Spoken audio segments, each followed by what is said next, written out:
Sakal Gunarnavasha Vande Guru Sri Charanaravindan.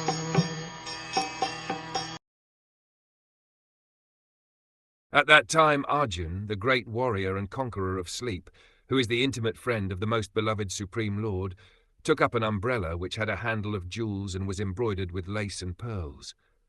Gold, jewels, pearls, and valuable stones were used in the luxurious royal ceremonies. They are all nature's gifts and are produced by the hills, oceans, etc., by the order of the Lord, when man does not waste his valuable time in producing unwanted things in the name of necessities. By so-called development of industrial enterprises, they are now using pots of gutta percha instead of metals like gold, silver, brass, and copper. They are using margarine instead of purified butter, and 1/4 of the city population has no shelter.